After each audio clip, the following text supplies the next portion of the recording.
Il y a moins de 100 ans, la majorité de la population française vivait à la campagne. Aujourd'hui, moins de 5% de la population active travaille dans l'agriculture. Aussi loin que nous remontons dans le passé, nous sommes tous des descendants de paysans. Pourtant, pour la quasi-totalité d'entre nous, le monde rural est inconnu. Nous n'avons plus de paysans dans nos familles et ne connaissons ce monde qu'à travers ce que les médias veulent bien nous en montrer.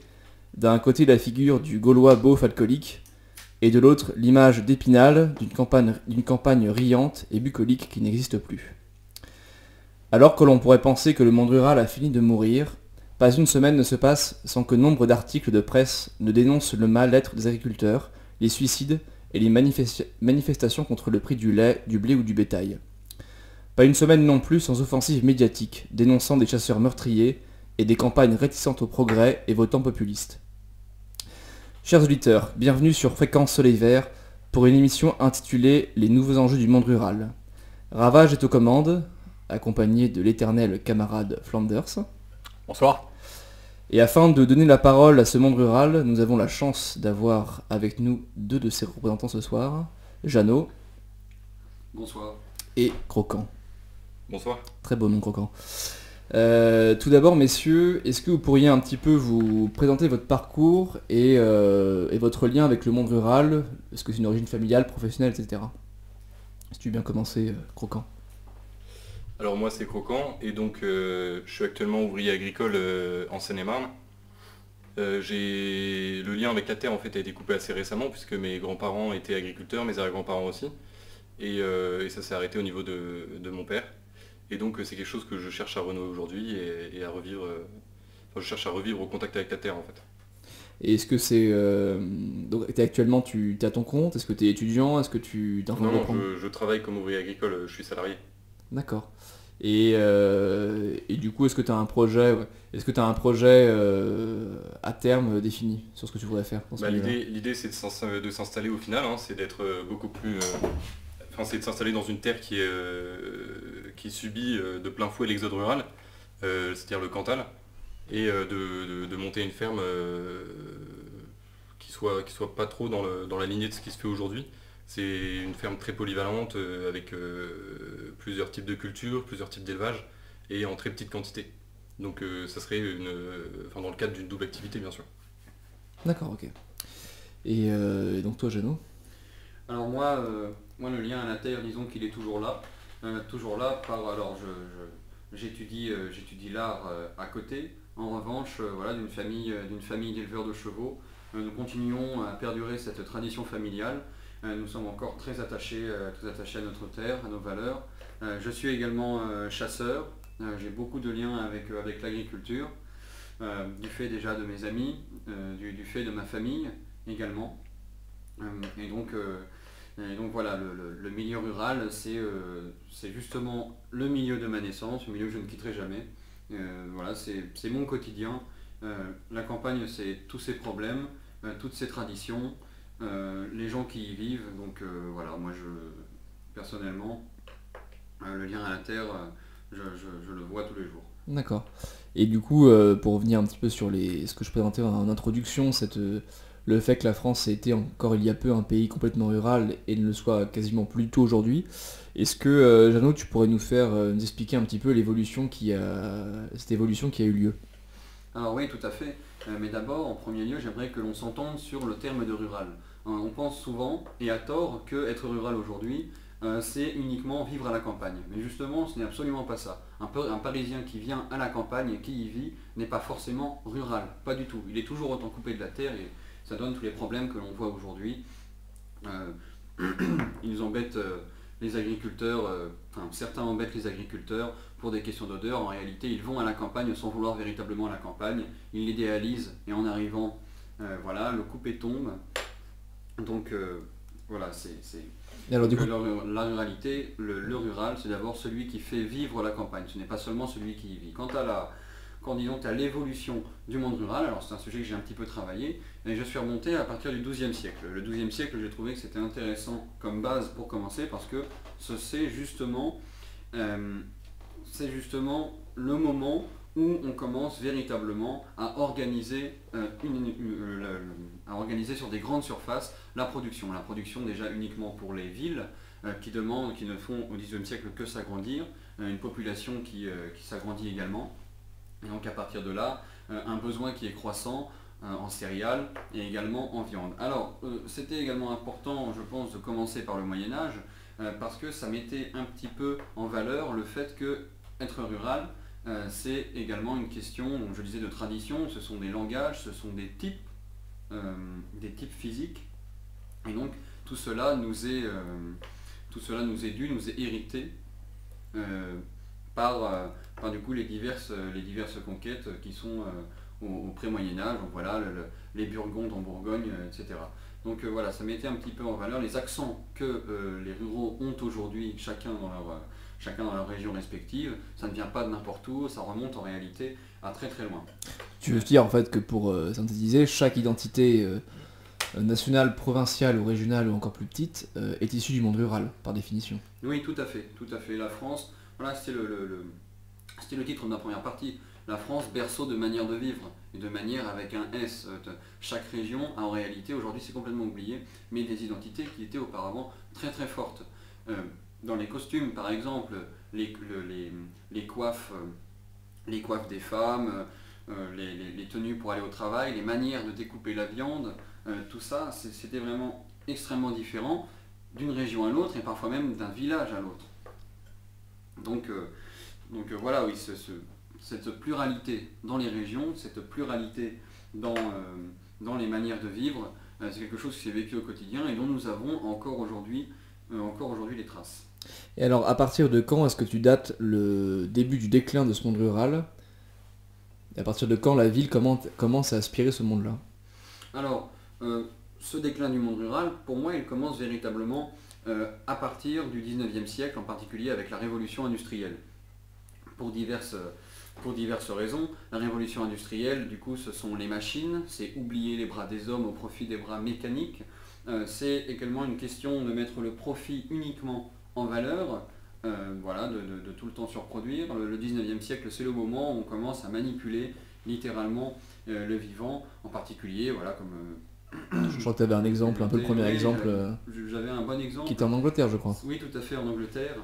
C'est un entomologue, et c'est également un éleveur de moutons, qui est Robert Bakewell, et qui commence déjà à croiser les espèces de moutons pour obtenir un rendement plus grand. Donc c'est le moment où on va cesser de donner de l'importance à une race régionale particulière, uniquement dans un but de produire plus. Alors j'avais un deuxième exemple, mais mes parents étaient partis acheter des chevaux au Canada dans les années 80, et ils avaient assisté à une conférence d'éleveurs porcins. Et alors cette conférence, c'était en réalité une conférence, disons, plus de chimistes et de chirurgiens qu'une conférence agricole, parce que le but était de trouver le moyen d'agrandir les porcs afin d'avoir 2 côtes de plus à chaque fois. Donc on est actuellement en plein dedans. Et il y a encore des races aujourd'hui qui emportent les marques, malgré leur valeur gustative.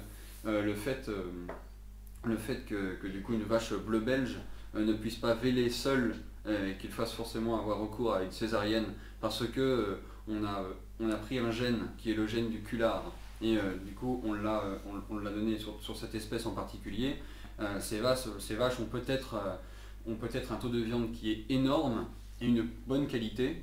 En revanche, voilà, ça en vient au fait qu'elle ne peut même plus se reproduire seule, enfin se reproduire en tout cas véler seule. C'est juste que ce n'est pas seulement dans l'agriculture qu'on voit ce genre de choses. Par exemple, dans la chasse, lorsqu'il y a eu des réintroductions de sangliers récemment, on a eu des croisements entre les sangliers et des races de cochons pour que les sangliers se reproduisent plus également. Alors ça, du coup, c'est faux. C'est complètement faux. D'abord, le lâcher de sanglier en France, c'est vrai qu'il existe. En revanche, il ne se fait que dans les parcs. Le problème du cochonglier, ce sont d'abord des cochons de ferme qui sont allés à la campagne. Les croisements se sont faits à ce moment-là. À la chasse, on a pour priorité de tirer les sangliers qui ne sont pas, entre guillemets, qui ne sont pas pure race. Ça se voit tout à fait, ils ont des couleurs blanches, il leur manque des poils, etc. En réalité, c'est un croisement qui n'est absolument pas dû à l'homme. Ensuite, les lâchers de sangliers, en France, on n'en a jamais eu besoin. absolument jamais. Il y a eu des réintroductions d'espèces, même des introductions. Je rappelle que le faisan vient d'Asie, que le lièvre vient d'Afrique du Nord. Le lièvre, c'est d'abord un animal algérien, le fait que ça soit très bien acclimaté, c'est un autre débat. Il y a beaucoup d'espèces en France, et par exemple les cerfs en Bretagne. Auparavant, il n'y avait jamais de cerfs en Bretagne. Ce sont les chasseurs qui ont introduit les cerfs en Bretagne. Donc il y a bien des lâchers de gibier. En revanche, le sanglier qui a été couplé pour des raisons... En fait, le sanglier, c'est un animal qui embête tout le monde. On n'a pas envie qu'il y en ait plus. Alors nous, ça nous fait notre plaisir, c'est une passion. Mais en revanche, le fait de vouloir plus de sangliers en France, disons que c'est faux. La preuve aujourd'hui, on a de gros soucis de surpopulation de sangliers actuellement. Oui, il y a un besoin de régulation qui est évident, et d'ailleurs dans les régions où les chasseurs disparaissent ou sont trop restreints, on a souvent recours à des battues administratives à la fin. Tout à fait, tout à fait. D'ailleurs, il y a un parc, je crois, qui est dans le Vercors, qui a été récemment acheté par des animalistes. Et le but de ce parc, qui fait environ 170 hectares, je crois, de mémoire. Je crois que c'est dans le Vercors, mais ce serait à revérifier. Le but de ce parc, c'est de laisser les animaux tranquilles, et que du coup, il n'y ait plus de chasse. Mais tout ce qui va se passer, c'est que dans 5 ans, avec l'ONF qui fera des études sur la forêt qui sera en train de mourir, comme on le voit dans toutes les forêts où il n'y a pas de chasse, où il n'y a pas de battue, il y aura le préfet qui va mandater un lieutenant de louveterie pour faire une battue administrative. Sauf qu'au lieu de tuer un sanglier de temps en temps, un cerf de temps en temps, voilà, on va tuer 20 cerfs et on va tuer 50 sangliers d'un coup. On ne mangera pas toute la viande, ce sera juste du gaspillage. De toute manière, refuser l'acte de prédation humain, logiquement il faudrait refuser celui des animaux également. Oui, mais là, de toute façon, ils sont à cette logique-là, puisque ce sont des véganes, et donc ils sont également contre la prédation animale. D'ailleurs, c'est vrai qu'ils ne font pas de réintroduction de prédateurs animaux, comme les loups ou les ours. Ils ne font pas ça non plus, puisque la prédation animale, ils la condamnent également. Oui, tout à fait. C'est le refus de la nature. Pour eux, la nature, elle se trouve dans Walt Disney. Oui, ils veulent corriger la nature. Oui, voilà, c'est corriger la nature, c'est vouloir la nature qu'ils idéalisent. Ils idéalisent parce qu'ils ne la connaissent pas. Finalement, c'est exactement la même logique que la manipulation génétique sur les animaux, hein, qui veut qu'on va chercher à faire des bêtes, maximiser le profit, le rendement. C'est exactement la même logique que ces véganes qui ne veulent pas finalement respecter les règles naturelles. Tout à fait. Et la loi finalement. Alors on parle beaucoup des bêtes, j'aurais voulu avant qu'on revienne un peu sur les hommes, sur le phénomène de l'exode rural et l'effet que ça a eu sur le monde des campagnes. Déjà, quand est-ce que l'exode rural a commencé véritablement ? Alors, c'est-à-dire qu'au XIXe siècle, comme je le disais, on est vraiment aux prémices de l'agriculture moderne. Ça va donner le ton, ça va donner le mouvement à la ruralité et à ses traditions. À ce moment-là, la campagne se vide littéralement de ses hommes. Elle qui comptait encore en 1840 27,3 millions de ruraux. Après la Première Guerre mondiale, il y a les années folles, dont on parlait partout, pompèrent les campagnes. Au début du XXe siècle, en 1906, ce sont 43% des Français qui font battre le cœur affaibli, de la campagne, et 31% seulement en 1954. Voilà le résultat d'une baisse où l'on comptait depuis 20 ans entre 100 000 et 150 000 personnes quittant leur terre. C'est un flux migratoire qui est expliqué par des villes attirant les clients, les artisans, fournissant du travail, et le travail de la terre, quant à lui, il va devenir plus performant, on va avoir besoin de beaucoup moins d'ouvriers agricoles. Et voilà, on va passer de la moissonneuse lieuse à la moissonneuse batteuse, on va avoir de moins en moins besoin de bras, des premières moissonneuses où on va encore utiliser les chevaux, on va passer à des moissonneuses qui sont complètement mécaniques. Il y a de moins en moins besoin de bras à la campagne et les fermes vont s'agrandir de plus en plus, avec toujours un matériel agricole extrêmement performant. Et est-ce qu'aujourd'hui, du coup, l'exode rural a cessé ou est-ce qu'il a perduré au cours du XXe siècle ? Alors, il a perduré. Par exemple, en 1980, il y a eu une grave crise agricole et donc ça va vraiment accentuer cet exode rural. Alors, l'exode rural, c'est une chose, les traditions rurales, pourtant, malgré cela, et c'est ça qui font leur force et leur beauté, c'est que, quelque part, elles n'ont pas tant pâti de cela. S'il y avait moins de pratiquants, il y avait toujours des pratiquants. Il y a beaucoup de traditions qui ont perduré, par exemple la vénerie, mais même toutes les chasses traditionnelles.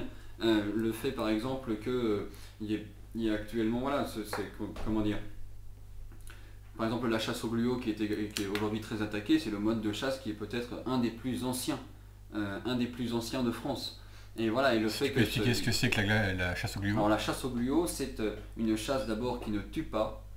Il s'agit de poser des fils avec de la colle dessus. Il y a des animaux qui vont s'y poser et s'y coller. la première fonction de la chasse au gluot, alors d'abord, ce sont des cols complètement naturels, les animaux s'en défont, donc il ne faut pas venir n'importe quand pour venir les chercher, parce que sinon ils sont partis.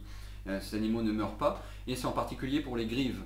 On prend la grive, après on la met dans une petite cage, et du coup c'est pour la chasse à tir ensuite, où cette grive qui va chanter va attirer les autres. Alors cette chasse au gluot c'est un exemple, mais il y a plein d'autres exemples qui le sont, par exemple la chasse à la palombe. Je parle que des chasses, mais c'est histoire de dire que les traditions rurales ont tout de même perduré. Alors il y en a une partie évidemment qui se sont bien entendu effacées, le fait de tuer le cochon. Pour revenir à la chasse, il ne faut pas non plus jouer l'angélisme, il y a aussi des techniques de chasse qui sont peut-être plus modernes mais qui restent quand même assez dégueulasses. Par exemple les chasses en enclos, les lâchers d'animaux non sauvages, élevés qui sont venus au monde en élevage, c'est pas forcément non plus quelque chose de très défendable. Non, et après c'est pas forcément nouveau, parce qu'on a eu même dans le passé on a eu des excès, Pierre le Grand chassait au canon quelque part. Il y a toujours eu des dérives, mais il ne faut pas jouer de l'angélisme non plus sur la campagne et sur la chasse. Bien sûr que oui, je suis d'accord avec ça. Il y a également des méthodes de chasse qui sont, on peut le dire, tout à fait barbares. Il n'y a plus de respect de l'animal. On veut juste, comme on dit chez nous, ferrailler du cochon, plus savoir qu'en faire, toujours avec du matériel plus performant. Alors le matériel performant, ça c'est une bonne chose pour la sécurité, le fait de tuer un animal plus rapidement, mais comme tu disais, les lâcher. Alors à l'ouverture, c'est peut-être sympathique de voir des faisans toute la journée. La réalité, c'est que si ces faisans, il faut leur mettre un coup de botte pour qu'ils décollent et les assassiner avec un mauvais coup de fusil, ça n'a absolument aucun intérêt. Et c'est là également qu'on s'éloigne du sauvage. Et que de notre côté, on va essayer d'apporter à la nature ce qu'elle n'a plus. Alors le fait qu'il n'y ait plus de petits gibiers en France et énormément de gros gibiers, ça c'est un long débat. Il y a la disparition des haies, il y a la disparition des insectes, il y a le fait qu'il n'y ait quasiment plus rien à glaner sur les terres. Il y a beaucoup de raisons, mais je suis tout à fait d'accord pour dire que oui, les chasses en enclos, les chasses en parc, où on va lâcher des sangliers uniquement pour des actionnaires hyper friqués qui veulent en tirer 50 dans leur année, c'est complètement ridicule. Et pour moi, ce n'est pas de la chasse, c'est du massacre. La chasse n'est-elle pas juste le fait d'un cercle de passionnés, alors même que la majorité des traditions rurales ont disparu, que ce soit au niveau des langues aujourd'hui, à part dans certaines régions un peu particulières comme la Bretagne ou alors le Béarn, il y a encore des gens qui parlent les langues. La Corse, monsieur. La Corse. Aujourd'hui, dans le Cantal, on ne parle plus quasiment le patois. Les derniers sont en train de mourir, les derniers locuteurs. Ensuite, d'autres traditions qui ont disparu, c'est la bénédiction des cultures au moment des rogations. Même toutes les fêtes de village, maintenant, c'est des gitans qui amènent leur manège sur les places des villages et c'est tout. Les chants, les danses, il y a toute une série de traditions qui ont complètement disparu de la campagne. Oui, c'est vrai, ce que tu dis, c'est complètement vrai. Je me suis limité à la chasse parce que, en effet, j'en suis un passionné et peut-être que je pourrais en parler pendant des heures, c'est la première idée qui me vient à l'esprit. Mais tu as tout à fait raison de dire que c'est vrai qu'aujourd'hui, les langues, il ne nous en reste que, par exemple, dans le Perche, mon pays d'origine, il ne nous en reste aujourd'hui que l'accent, et encore, même pas pour moi. Donc, c'est vrai que la campagne, en se vidant de ses bras, en se vidant de ses âmes, a également perdu avec cela les costumes, a perdu les danses traditionnelles. Et ça c'est un véritable phénomène que je pense on pourrait vraiment nommer de l'acculturation. On nous a volé notre culture. Je suis d'accord. De toute façon, on revient un peu sur le thème de notre première émission. Justement, on présentait la chaîne et on en revient à ce qu'on a dit. Justement, on a tout perdu. Il ne nous reste plus rien à conserver parce qu'on a déjà tout perdu. Et tout ce qu'on peut faire au final, c'est rebâtir. Oui, c'est tout à fait vrai. Alors il y a encore des comités qui font vivre les danses régionales, etc. Mais ça reste quand même extrêmement marginal. Et ça dépend beaucoup des régions aussi. Et ça dépend également beaucoup des régions. Et il y a aussi beaucoup d'inventions. Par exemple, on sait très bien que la langue bretonne actuelle n'a rien à voir avec le breton ancien. C'est une invention du siècle dernier. Ils avaient synthétisé en fait pour être un petit peu le sujet, ils avaient synthétisé en fait l'ensemble des différents dialectes bretons pour créer une langue unifiée qui soit apprenable par tous, parce que déjà à l'époque les Bretons ne parlaient quasiment plus breton, et pour créer une langue en fait moderne, en inventant des mots modernes, etc. Et on parlait pas le même breton d'un coin de la Bretagne à l'autre également. Tout à fait.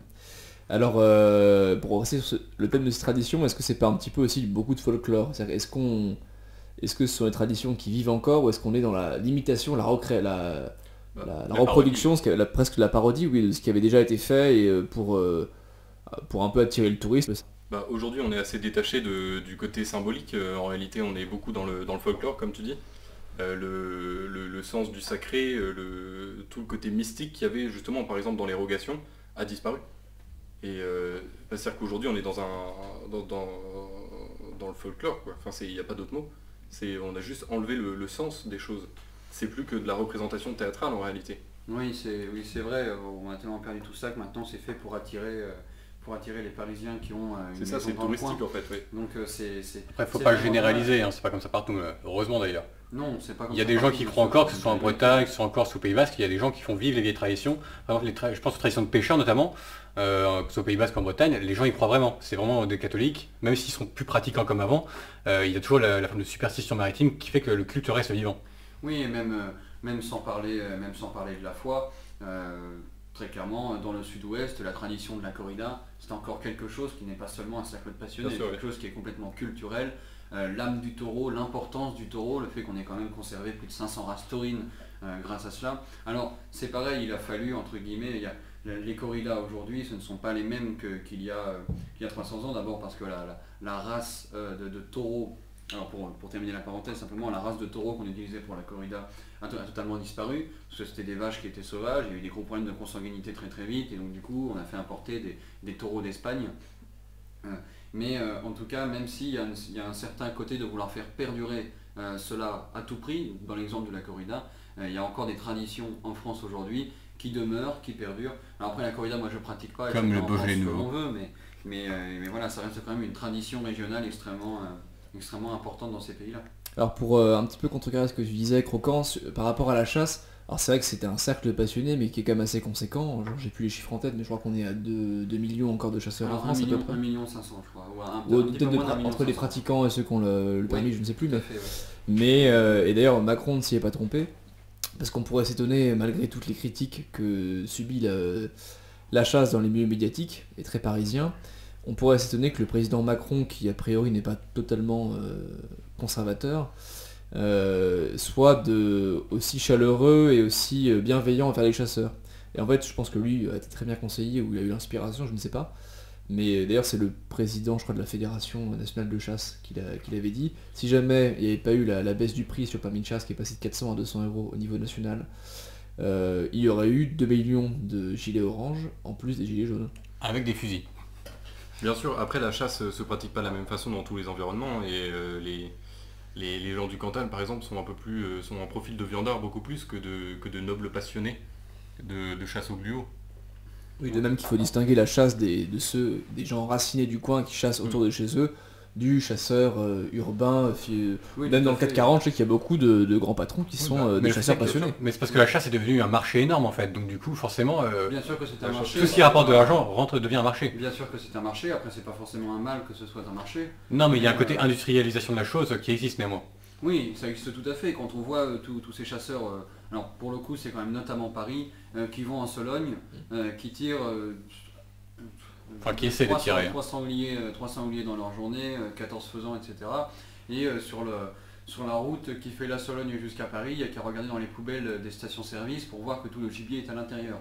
Là c'est pareil, ce ne sont pas des passionnés, ce sont juste des tireurs, ce sont des bouchers qui veulent juste tirer et présenter une belle photo de leur tableau sur leur profil Instagram. Ça n'a absolument aucun intérêt. Il existe encore de vrais passionnés, en particulier la vénerie, je pense que c'est encore un mode de vie, parce que les gens qui sont dans la vénerie... Alors, excuse-moi de te couper, est-ce que tu pourrais préciser pour ceux qui n'ont pas le lexique ce qu'est la vénerie? C'est bien la chasse à court. Alors la vénerie, du coup, c'est la chasse à court. La chasse à court à pied, à cheval, le lapin, le lièvre, le renard, le sanglier, le chevreuil, le cerf, et c'est également la chasse sous terre, le blaireau, le renard, le ragondin aujourd'hui. Donc tout ça, ça reste quand même un mode de vie pour moi, parce que ce sont des gens qui ne pensent qu'à ça, qui sont en forêt tous les jours. Ça fait encore des métiers, ça fait encore des métiers extrêmement anciens, par exemple le métier de piqueux, le fait de s'occuper sans cesse des chiens, c'est encore un vocabulaire extrêmement particulier. Voilà, pour le sanglier, on dit pas un pied, on dit un vosselet. Un animal, on dit qu'il va faire des défauts. Enfin, comment dire, ça, c'est véritablement un mode de vie. Ce sont des gens qui se retrouvent tout le temps au fait de la chasse, qui ne pensent qu'à ça, et qui d'ailleurs ne bougent quasiment pas de chez eux. c'est un mode de chasse qui est très ancien et qui de toute logique et surtout d'une manière écologique doit perdurer. Alors d'ailleurs, sans surprise, je crois que tu connais assez bien le sujet, la chasse à courre fait l'objet Un acharnement médiatique. Oui, tout à fait. Tout Et c'est à assez fait. récent. Alors, Faut oui, arrêter de manger les femmes enceintes à la oui, fin. Et alors oui, bon ça déjà voilà le coup de la femme enceinte, les résultats de l'enquête n'étaient pas tombés, que c'était déjà les chasseurs à courre qui étaient responsables. Finalement les résultats de l'enquête tombent petit à petit et éloignent complètement les chasseurs à courre de toute hypothèse à ce niveau-là. Mais voilà, il n'y a pas... Au-delà de ce fait divers, on a vu depuis un an ou deux de nombreux militants d'activistes qui se rendent aux chasses à courre. Bien sûr, mais alors déjà c'est un militantisme qui est extrêmement marginal. Ce sont vraiment quelques petites personnes en forêt. Et il y a même des gens, du coup ça s'appelle AVA, Abolissons la vénerie aujourd'hui. Et il y a même des militants d'AVA qui sont allés jusqu'à rejoindre les rangs des chasseurs. Parce qu'ils se sont rendus compte que le premier combat de ces anti-chasses, qui sont très proches des milieux anarchistes, etc., le premier combat il est social. Ils s'attendent à une chasse de riches. Le problème c'est que dans cette chasse-là, il se trouve avec un gars avec plein de gens qui n'ont pas de particules, qui sont ouvriers, qui sont exploitants agricoles, qui font plein de métiers. Et justement, la vénerie, ça a ce côté... Alors la chasse, mais surtout la vénerie, je trouve, ça a cette valeur d'être, disons, un tissu social que je pense unique. C'est le seul endroit où j'ai vu, à la même table, discuter un ouvrier et un PDG. Voilà, et les deux discutent tous les deux et les deux s'entendent. C'est le seul endroit où ils se rencontrent. Et ça, je trouve que c'est extrêmement important. On se retrouve sur une seule passion, la chasse. T'es pas riche, t'es pas pauvre, t'es d'abord un veneur. Il y a aussi la bière et le bar, il y a un moment... Ouais, mais c'est le dernier milieu dans lequel la transmission soit encore vivante, dans lequel les expériences multiséculaires en fait s'échangent et dans lequel on apprend encore les gestes de ses ancêtres finalement. Tout à fait, et en plus de ça, alors c'est pas le cas pour toute la chasse en France. Non mais en particulier pour la vénerie. Mais pour la vénerie en particulier, en plus c'est une chasse qui est extrêmement jeune, qui a une vivacité énorme. Il n'y a jamais eu autant d'équipages en France, même au XVIIIe siècle. C'est vraiment un truc de fou. Il y a beaucoup de jeunes qui s'y intéressent, et même le fait, les vidéos qui ont été faites par Abolissons la vénerie aujourd'hui, de là ça a... Comment dire, il y a des jeunes du coin qui s'y sont intéressés, qui ont dit bah oui mais j'en connais un qui est veneur, il m'a dit que ça se passait pas comme ça, qui sont venus voir et qui maintenant sont en forêt 2 fois par semaine. Alors en plus de ça, la réalité donne tort à ces activistes de toute manière. Très bien. Alors pour un peu clore le sujet de la chasse et pour partir un peu plus sur l'agriculture en tant que telle, et pour rebondir sur la remarque que tu faisais Flanders, est-ce qu'il faut absolument avoir l'image du monde rural comme un monde victime du progrès de la mondialisation ? Est-ce que les agriculteurs n'ont pas aussi une part de responsabilité dans leur pratique d'exploitation de la terre ? Donc toi Croquant, voir si tu connais un petit peu le sujet. On a beaucoup de critiques qui émergent sur l'usage des OGM, sur les pesticides, etc. Est-ce que ce monde-là n'a pas aussi participé à sa propre destruction ? Alors il a évidemment participé puisque c'est lui qui a agi. En revanche, le couteau n'a pas été mis par n'importe qui dans leurs mains. Et donc on leur a appris à réagir de cette façon-là, on leur a appris à aimer leurs tracteurs, on leur a appris à acheter 8 tracteurs plutôt qu'un, on leur a donné les produits, on leur a donné les semences. En fait c'est un marché qui est totalement verrouillé, parce que les semences on les achète à des organismes très particuliers. Enfin tout est cloisonné, tout est fermé. Il y a très peu de choix en agriculture. Des semences qui ne sont même pas vivables d'ailleurs, uniquement pour pouvoir en racheter l'année prochaine. Et ça, mais oui, après il y a aussi la question de l'origine du problème, puisqu'ils ont quand même signé à l'origine, c'était pas imposé à la base. Alors c'était pas imposé, mais ils ont subi un contexte, c'est-à-dire qu'effectivement il y a l'exode rural qui non seulement est évidemment causé par la problématique des rendements, mais qui a pour conséquence le fait de devoir toujours produire plus. En fait c'est cette logique de profit, c'est l'installation de la logique de rendement qui est problématique à l'origine, et eux n'ont fait que suivre un contexte qui leur était pas favorable. Alors, je crois que le vrai début, corrigez-moi si je me trompe, mais le vrai début de cette politique productiviste à fond, c'était dans l'après-guerre où il fallait absolument nourrir le pays. C'est les années 50, oui. C'est les années 50, mais de fait, la logique de rendement a commencé, comme l'a dit Jeannot, ça commence au moment de la révolution industrielle. Et c'est le libéralisme, c'est le détachement de la morale et de l'économie en fait. Donc, ça, moi je trouve que c'est un changement qui se comprend quelque part parce que moi sans être, disons, sans non plus aller dans ce débat, disons, houleux, sans être un pro-pesticide, il y a une évidence mère quand même dans ce débat, c'est que les pesticides ont littéralement sauvé la France à l'après-guerre. Là, il fallait que les gens mangent. on a appris aux agriculteurs à ne penser qu'à la production, au déni de toute logique terrienne quelque part.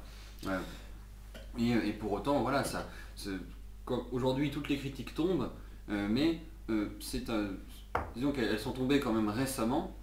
Elles sont tombées quand même récemment et on demande à des gens de changer de pratique en 2 ans, alors qu'il aurait fallu leur dire ça il y a peut-être 15 ans. Alors aujourd'hui, les agriculteurs ne peuvent plus suivre cela. C'est complètement... Attention, parce qu'il y a 15 ans, il y a des gens qui commençaient déjà à le dire. José Bové, il n'a pas commencé à militer hier, hein, par exemple. Rien que pour cet exemple. Donc il y a déjà des gens qui le savaient. Et surtout, les effets, on a commencé à les voir assez tôt. Hein. Parkinson, c'est une maladie qui a apparu il y a 40 ans. Alzheimer, c'est pareil. Les effets pesticides, on les connaît depuis assez longtemps. Les cancers qui explosent à la campagne, c'est pas pour rien non plus. Donc c'est clair que on peut pas non plus leur jeter la pierre, c'est certain. Il y a un problème d'origine du problème qui fait qu'ils n'ont pas forcément eu le choix. Mais maintenant, déjà, il y a la question de la limite qui se pose. Parce qu'on peut, est-ce qu'on doit? Et très clairement, aujourd'hui, on peut s'en passer, je pense, des pesticides. On peut au moins enclencher une désutilisation de la chose, même si ça doit être graduel, hein, bien sûr, parce qu'on passe pas d'un modèle à un autre sans qu'il y ait de rupture. Donc il y a forcément une transition à faire. Mais déjà, il faudrait une volonté politique pour que ça se fasse. Et est-ce qu'elle se trouve chez les agriculteurs, cette volonté politique, sachant que le plus gros syndicat, c'est la FNSEA, qui, lui, est totalement pro-pesticides. Même s'il y a l'émergence de nouveaux syndicats qui, eux, sont plutôt plus traditionnalistes et un peu plus méfiants par rapport du coup, à ces entreprises de l'agroalimentaire, il y a quand même en tout cas une démarche à avoir, je pense. Oui, José Bové, comme tu dis, il n'a pas commencé à militer il y a 10 ans. Mais la différence, c'est qu'il n'y avait pas déjà le marché du bio qu'il y a aujourd'hui, et il n'y avait pas cette espèce de médiatisation et cette diabolisation des agriculteurs autour d'un agribashing totalement total par rapport à des gens en plus qui sont complètement déracinés de tous ces problèmes-là. Alors en réalité, les produits français font partie des plus sains d'Europe. Alors ça ne veut pas dire qu'il faut mettre des pesticides à foison, et d'ailleurs voilà, il y a un moment, il n'y a qu'à se balader dans la campagne pour voir qu'on a perdu 3/4 des espèces d'oiseaux. C'est pas pour rien, il y a une origine au problème. Le fait d'arracher les haies, tout ça, il y a des vrais soucis par rapport à ça aussi. Les produits qu'on pulvérise aujourd'hui sur les cultures sont beaucoup moins dangereux que ceux qu'on mettait dans les années 50, 60 et 70. C'est-à-dire que les produits qu'on donnait à nos agriculteurs auparavant étaient beaucoup plus dangereux. Aujourd'hui, on est quand même dans un usage beaucoup plus raisonné des pesticides. Alors évidemment, il y a toujours des gens qui font n'importe quoi, c'est normal, mais il y a quand même un changement. Oui, je suis complètement d'accord, et puis mettre l'aspect uniquement de l'écologie derrière les pesticides, je trouve que c'est quelque chose qui est complètement véreux, parce que l'utilisation d'une charrue fait bien plus de mal à la terre que le fait d'avoir un la mécanisation en soi a provoqué des dégâts aussi importants. Mais je pense que dans ce débat, il y a un gros problème déjà, c'est que autant les écologistes que les agriculteurs pour pesticides, on retire l'homme de la question, c'est-à-dire qu'on fait passer le besoin de production ou le besoin de protéger la nature sans jamais intégrer l'homme dans la question. Et la question, c'est quand même l'homme, c'est quand même tout ça, c'est fait pourquoi? C'est pour que l'homme puisse vivre au final. Et quand les pesticides, par exemple, on a des maires aujourd'hui qui font des arrêts anti-pesticides pour qu'il n'y ait pas le droit de mettre des pesticides à moins de 150 mètres, ça me paraît tout à fait raisonnable, et pourtant ces gens sont attaqués par l'État, jusque par l'État, hein, pour annuler ces arrêts qui sont pourtant le minimum requis en matière de santé. Ouais, mais dans un contexte d'urbanisation totale, aujourd'hui, moi, mon employeur, sur son terrain qui auparavant était au milieu de la plaine, enfin il n'y avait rien autour, aujourd'hui il y a des maisons qui sont en bordure de l'exploitation, et si on se met à appliquer l'arrêt des 150 mètres, et ben il perd la moitié quasiment du terrain. Ah oui, mais après il faut être cohérent aussi sur le tout, hein, parce que l'écologie en fait est une intégralité, ce que je ne défends pas justement les écologistes de parti, c'est l'écologie intégrale. Et on a une logique intégrale à voir, l'urbanisation, on est forcément contre quand on est écologiste. Ce que sont, et malheureusement, nos écologistes de parti, eux, sont des urbains et ils n'ont pas vraiment la question en tête. Non, et puis comme je disais, par exemple sur les 150 mètres, voilà, pour les pesticides, voilà, c'est pareil, on demande aux agriculteurs de changer du jour au lendemain une méthode qu'ils utilisent depuis bien plus longtemps et ce qu'on leur a appris à l'école. Alors c'est une génération qui change à l'école aujourd'hui, dans les lycées agricoles, etc. On leur apprend plus ça, on leur apprend plus voilà quoi. Maintenant on met 1 litre de glyphosate par hectare, là où les privés en mettent bien plus sur leur propre terrain. Oui, on ne peut pas se justifier par rapport à une erreur pire, c'est idiot. Bien sûr, mais tout ça renforce encore la fracture entre les citadins et les ruraux, parce que finalement on est sur un décalage complet entre les gens qui sont les décideurs, qui sont des politiciens parisiens en fait, qui ne connaissent pas la campagne, et un corps d'agriculteurs qui ne vivent pas du tout les mêmes réalités. D'accord, mais les arrêtés anti-pesticides, donc les 150 mètres et les 150 mètres, ce sont des maires ruraux qui les ont pris. Des gens qui connaissaient le problème. C'est pas seulement des maires ruraux, c'est En aussi Bretagne, le maire de Savigny-le-Temple dans l'Essonne. Oui, mais les premiers à l'avoir fait, c'était en Bretagne, c'était des maires ruraux. Et après, d'autres ont repris l'idée, mais à la base, ce sont des maires ruraux qui connaissent le problème. Qui connaissent le problème. Après, le maire n'est pas forcément un agriculteur. Enfin, Ils connaissent le problème, mais on voit bien que c'est pas eux qui vivent de l'agriculture. Oui, c'est ça. À un moment, il y a aussi une gradualité, c'est ce que je disais, il y a une gradualité à prendre en compte. On ne dit pas arrêt total, mais 150 mètres, c'est un début. Ouais. Alors pour rester sur ce sujet-là, est-ce qu'un agriculteur qui aujourd'hui renoncerait aux pesticides pourrait exploiter d'une manière efficace, est-ce qu'il serait compétitif, parce qu'il faut également vivre un moment, est-ce que c'est possible sans volonté politique, de manière individuelle? En termes de rendement, aujourd'hui, c'est impossible en blé de retrouver la même chose que ce qu'on fait aujourd'hui avec les pesticides. C'est pas possible. En fait, le marché n'est pas en adéquation avec l'arrêt total des produits phytosanitaires. C'est pour ça que c'est pas possible en fait, et c'est pour ça que les politiques ne cherchent pas à l'interdire. C'est que ça ne correspond pas à la loi du marché. Alors malheureusement, c'est vrai qu'au niveau politique, on n'est pas du tout dans une logique de protection de notre agriculture. Je pense notamment aux accords, donc il y avait le CETA, je crois que c'était ouverture du marché avec le Canada, Oui. Le TAFTA c'était avec les États-Unis, et là récemment on a eu l'ouverture, c'était en juin je crois de cette année, avec le Mercosur, ouais, et qui sont, j'imagine, des exploitants avec des logiques complètement différentes, sur des surfaces totalement différentes, une logique de rendement exacerbée, et avec des produits qui n'ont pas du tout les mêmes normes. En fait, même au niveau de l'Union Européenne, simplement, la France, c'est le bon élève au niveau agricole. Parce qu'en fait, c'est un pays où le cahier des charges en bio, par exemple, est beaucoup plus... en fait, le cahier des charges bio est décidé au niveau de l'Union Européenne, mais le nôtre, la France, a un deuxième cahier des charges qui est beaucoup plus dur que celui de l'Espagne, par exemple, ou de l'Allemagne. En plus, c'est un cahier des charges, parce que bon, on nous rabâche sans cesse la tête avec le bio, mais la réalité, c'est que le bio, c'est vrai que c'est celui qui a le cahier des charges le plus strict, mais c'est également l'agriculture qui est la moins contrôlée de France. Alors il y a un moment... Oui, en plus, ce sont des normes absurdes. C'est juste une normativité absurde, puisque quand on regarde certaines choses qui sont autorisées sur le bio, ça reste du poison. Oui, bien Donc, sûr. clairement, c'est juste mettre un tampon. Voilà, non, c'est clair. Le bio est une arnaque. On peut penser à d'autres choses plus... Le poulet bio, c'est bien sympathique. Le problème, c'est que là, ce poulet-là, il est vraiment meilleur parce qu'il est bio. Mais le problème, c'est qu'on ne sait pas du tout ce qu'il y a derrière. Et la réalité, c'est que quand ils ont vu que c'est quand même un prix qui est 60% plus cher que les prix de l'agriculture...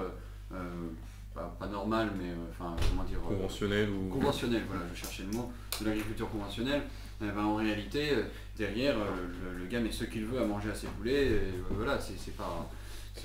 faut arrêter un petit peu avec le bio. Le bio, c'est d'abord une question de marché, avant très clairement. une question de qualité. C'est un label pour... Berner avec ça, la réalité, c'est qu'ils vont juste balancer plus d'argent dans quelque chose qu'ils ont aussi bon.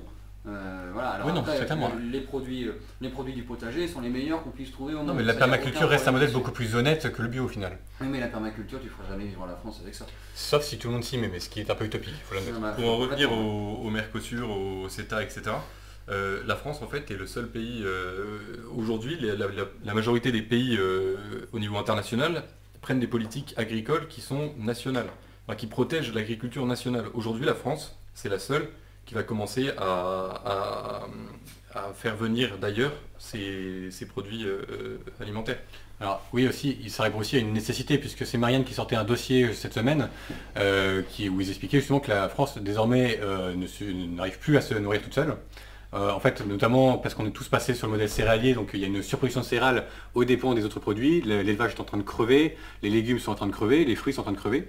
Mais ça, c'est une nécessité tout à fait relative, parce que le prix de la viande, il baisse aussi à cause de la logique de marché, etc. Ah oui, mais c'est certain, mais de ce fait, il y a de moins en moins d'éleveurs, et du coup, on manque de production, tout simplement. Et c'est aussi pour ça que le local sauvera les agriculteurs. Parce que quand on voit, par exemple, je ne sais pas si vous suivez un petit peu les ventes de hors rouge. Alors ces ventes-là, ce sont des bêtes de forme, des bêtes de viande, qui sont vendues plus de 35 000 €. Il y a un moment... Qu'est-ce que c'est? Est-ce que ce sont des vaches? Oui, ce sont des vaches. Alors ce sont des vaches, et... Parce que quand je dis que le local sauvera l'agriculture, c'est que les gens vont être bien plus à même de mettre quelque chose, surtout pour la viande, on voit vraiment la différence. Ils vont être beaucoup plus à même à mettre plus d'argent dans quelque chose qui est pas bio, de toutes les manières, et qui fera vivre un agriculteur du coin. Ça, le local, de toute manière, il ne faut pas s'y tromper. Je pense que dans l'avenir, on verra vraiment les deux. Il y aura à la fois une agriculture qui sera conventionnelle, et de l'autre côté, le local, le bio, même avec tous les problèmes que ça implique, enfin les problèmes, disons, de normes et de contrôle, est en train d'exploser. D'ailleurs, pour revenir à une logique beaucoup plus marketing, le consommateur aujourd'hui est très intéressé par est beaucoup plus même intéressé par les produits locaux que par les produits bio. Il va préférer aller cueillir, vous avez des systèmes de cueillette par exemple, dans lesquels vous pouvez aller cueillir vos légumes et les acheter, mais vous allez vous-même dans le champ. Et le consommateur est très intéressé par ça. 82% des Français privilégient le local au bio. C'est vrai que les consommateurs sont de plus en plus attentifs à la façon dont est produit ce qu'ils vont consommer. Pour un exemple que je connais un petit peu, les vins dans le Beaujolais, il ne s'agit pas simplement de produire beaucoup de vin, mais il faut également bien le produire. C'est vrai que ceux qui ont le label bio, au niveau de la vente, s'en tirent beaucoup mieux que ceux qui produisent peut-être plus de vin, mais qui auront beaucoup plus de mal à le vendre. Tout à fait. Dans le vin, ce qui a explosé aussi, c'est la biodynamie. Alors après, il faut avoir l'argent pour pouvoir... Il faut les moyens de le faire. Voilà, il faut également les moyens de le faire. Alors, de toute manière, le vin, c'est... les vignes, ce sont en réalité... notre vin est très bon, mais pour autant, les vignes demandent énormément de pesticides. Oui, c'est l'agriculture qui consomme le plus de pesticides. Ça consomme le plus de pesticides. C'est énorme. Alors après, par contre, ce qu'on voit aujourd'hui et ce qu'on ne voyait pas il y a 10 ans, c'est qu'aujourd'hui, en tant qu'éleveur de chevaux, aujourd'hui on a des demandes pour des percherons, pour découvillonner les vignes vraiment à l'ancienne. Et c'est quelque chose qui marche très bien. C'est un nouveau marché qui s'est produit, finalement on revient à des choses. De toute manière, le bio que ce soit, mais ça vaut pour tout dans les produits de tous les jours. À chaque fois que quelqu'un dit « Ah, j'ai une idée, on va faire comme ça ne va pas polluer la planète », c'est pas une idée. Il reprend juste ce qu'on faisait il y a 50 ans. Le fait d'utiliser un bocal en verre pour aller je sais pas, chercher ses courses ou je sais pas quoi, et du coup ne pas utiliser de plastique, mais c'est juste la manière dont vivaient nos grands-parents. C'est juste ça. À chaque fois, on réapprend tout simplement. Ah oui, on réapprend complètement la base. Donc c'est pareil, toutes ces espèces d'intellectuels autoproclamés qui nous font la morale en disant oui mais enfin vous devriez faire comme ça, enfin vous n'avez jamais eu l'idée, il faut faire comme ça d'accord, mais à un moment il va falloir se calmer là-dessus et vous faites un marché très gras sur ce que les gens peuvent faire eux-mêmes dans la vie quotidienne. Alors donc ce que vous nous dites c'est que face à ces géants producteurs américains du Sud, du Nord ou canadiens etc., nous ne pourrons pas les battre dans une logique productiviste, on ne pourra jamais produire autant qu'eux, donc ne jamais être aussi concurrentiel qu'eux sur le marché. En revanche, l'alternative qui pourrait exister, c'est de restaurer notre patrimoine culturel, au niveau de l'agriculture, pour faire des produits locaux, des produits peut-être bio, et pour restaurer en fait ce savoir-faire ancestral. Oui, tout à fait, d'autant que la France, c'est quand même vu dans les autres pays où, pardonnez-moi du terme, il y a de la bonne bouffe, on mange bien en France. Il y a les produits français se sont encore véritablement présents sur le marché. Aujourd'hui on mange encore du camembert et on connaît la France parce qu'on cuisine littéralement tout. Il ne faut pas oublier que les traditions dont on parle, il y en a quand même qui ont perduré, par exemple dans les découpes de la viande. On ne découpe pas la viande comme en Amérique, comme on le fait en France. La France c'est un des seuls pays qui utilise, mais vraiment 99% de chaque bête. On ne mange pas de pieds de cochon en Amérique, on ne mange pas de cervelle de veau, oui, on ne mange pas les abats, etc. On ne mange pas les abats. En France, on a une découpe française qui est maintenant là. Du coup, ça a été déposé. Enfin, le dossier a été déposé. Il faudra attendre un petit peu de temps avant que ça passe. Mais la découpe française a été va peut-être être inscrite dans le patrimoine de l'UNESCO.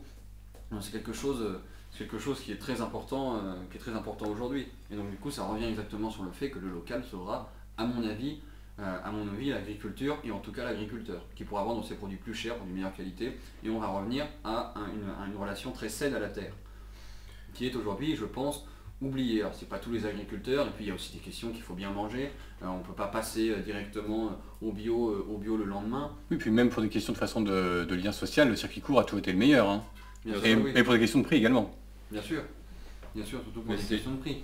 Alors, pas pour changer de débat, mais disons que le problème c'est qu'on a à la fois des consommateurs qui sont complètement... Alors, la majorité des consommateurs, c'est pas un mal d'être citadin du tout, hein, à habiter en ville, c'est quelque chose qui est même normal. En revanche, ces consommateurs qui veulent toujours plus de bio, toujours plus de choses, etc., et qui parfois se disent « Ah bah tiens, on va aller à la campagne, on va revenir à la source », mais il faut dire aussi que la campagne, c'est pas celle que vous avez vue à la télévision, c'est celle qui existe en réalité. Alors justement, avant d'aborder ce sujet des néo-ruraux, Et sans parler du travail en tant que tel, quelles sont les principales difficultés de vivre à la campagne? Je pense au niveau des infrastructures, etc. notamment. Non, le service public est tout à fait pourri, on peut utiliser le terme, voilà, aujourd'hui c'est un vrai problème. Les questions de réseau, alors on vit très bien sans réseau, il n'y a pas de problème là-dessus. Et encore que maintenant il y a la fibre, mais oui, et prioritairement dans les petits villages. Oui, c'est vrai, oui, aujourd'hui maintenant il y a la fibre, mais bon, il y a le problème de la exemple mobilité. Tout bête, chez moi, voilà, il faut se mettre sur le palier, parce que c'est le seul endroit où ça passe. On n'a pas de wifi à la maison parce qu'on n'a pas moyen d'en avoir. Est-ce que c'est mal après bon. Alors voilà, est-ce que c'est mal? Moi, disons que c'est pas un mode de vie que je recommande non plus, et on ne vit pas non plus en autarcie. En revanche, c'est vrai que oui, moi mon enfance, elle s'est jamais faite devant la télévision, on n'a pas la télévision. Elle s'est jamais faite devant la télévision. Moi j'allais dehors, j'allais aider mon père pour les chevaux, pour faire tourner la ferme. Voilà, et puis on revient un petit peu à une enfance un petit peu entre guillemets à l'ancienne. Oui, c'est un mode de vie. On va chipper la carabine. C'est non seulement plus sain sur le mode de vie, mais également d'un point de vue scientifique, parce que par exemple, ils sont en train d'expérimenter la 5G. Et il a été prouvé que la 5G avait une influence néfaste sur les bêtes. Il y a des insectes qui n'y survivaient pas, et des vaches finalement qui développaient des troubles. Bien sûr, oui, surtout que la vache, c'est des animaux qui sont extrêmement sensibles. Une vache qui est mal nourrie, qui est maltraitée, va cesser de faire du lait ou en fera moins, ou alors on fera si on la pousse un petit peu entre guillemets, on fera de l'extrêmement mauvais. Alors le bien-être animal, de toute manière, pour un agriculteur, en tout cas pour les bovins, mais ça marche aussi pour les chevaux, ça marche pour la majorité des animaux, la tranquillité, le bien-être, il n'y a aucun intérêt à maltraiter un animal à la campagne. Alors quand on se prend des leçons de morale sur la manière dont on traite nos chevaux nous, ou aujourd'hui les éleveurs de porcs, etc., même s'il y a également des excès, en réalité, il n'y a absolument rien à prendre de maltraiter un animal, bien au contraire.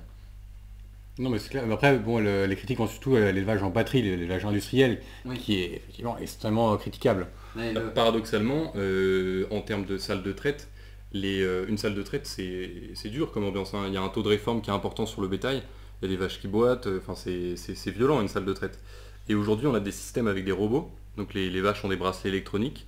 Elles passent dans une petite stalle grâce à leur bracelet. Ensuite, il y a une ration de nourriture préprogrammée qui vient. Elles sont traitées en même temps par un robot.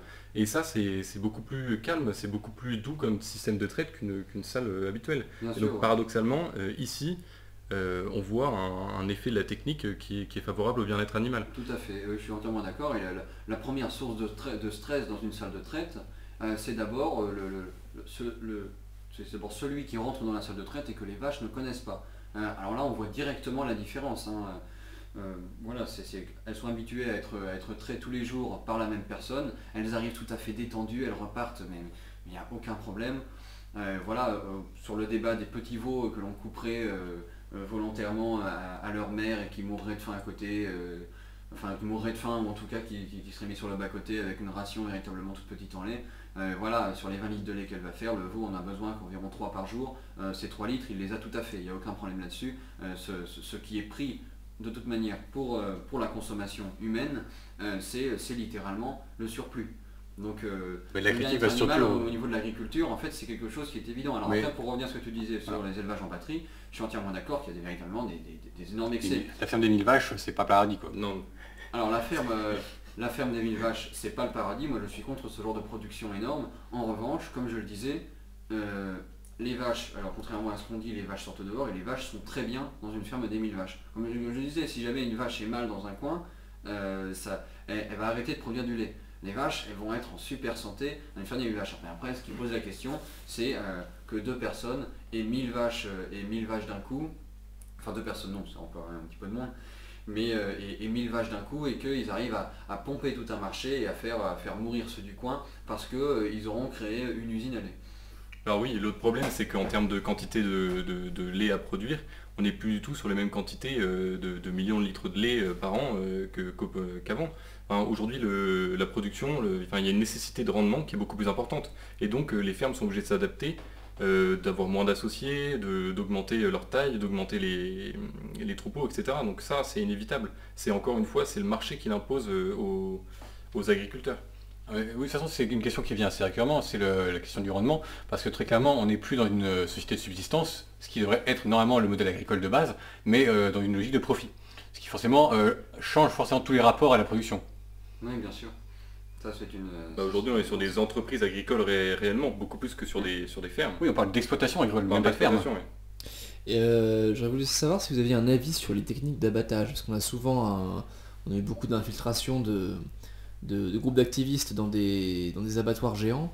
Est-ce que c'est quelque chose, donc on avait des images assez terribles d'animaux qui, de toute évidence, souffraient quand même un petit peu.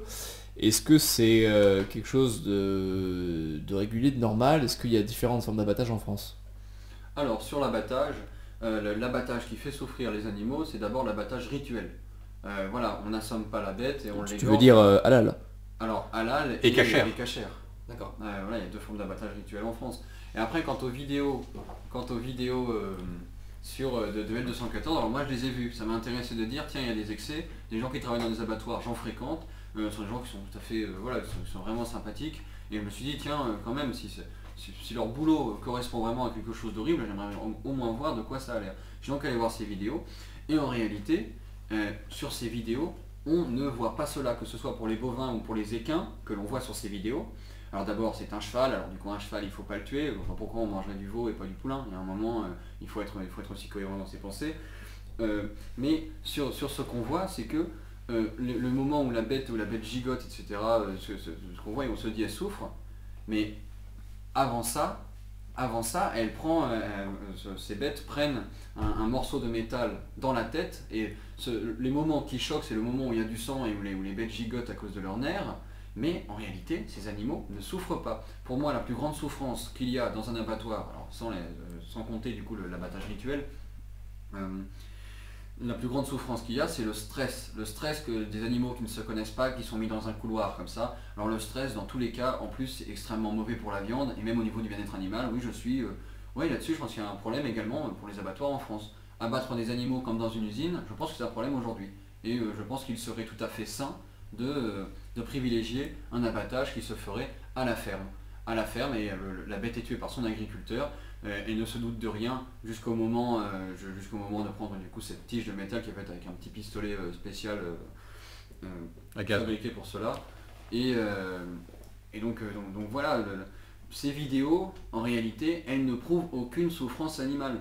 Les animaux ne souffrent pas. Au moment où on les voit se découper, etc., mais c'est complètement ridicule. C'est juste, on est juste en train de découper un animal, c'est comme ça qu'on mange de la viande. Et à un moment, il faut revenir un petit peu aux bases. Aujourd'hui, la vue du sang fait peur, on veut plus, on veut avoir un steak dans son assiette, mais on ne veut pas penser qu'il y a une vache derrière.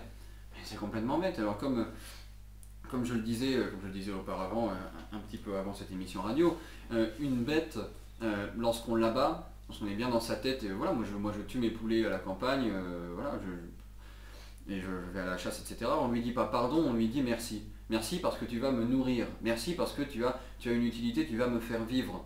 Et quelque part, oui, bah merci, on dit pas pardon à une bête que l'on tue.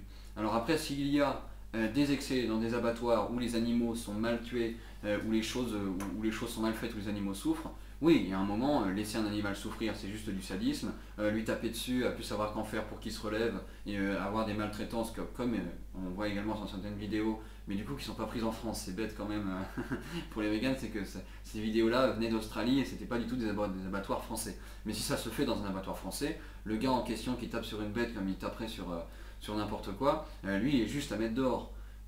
Voilà, de toute manière, abattre une bête qui va se stresser, c'est mauvais pour la viande.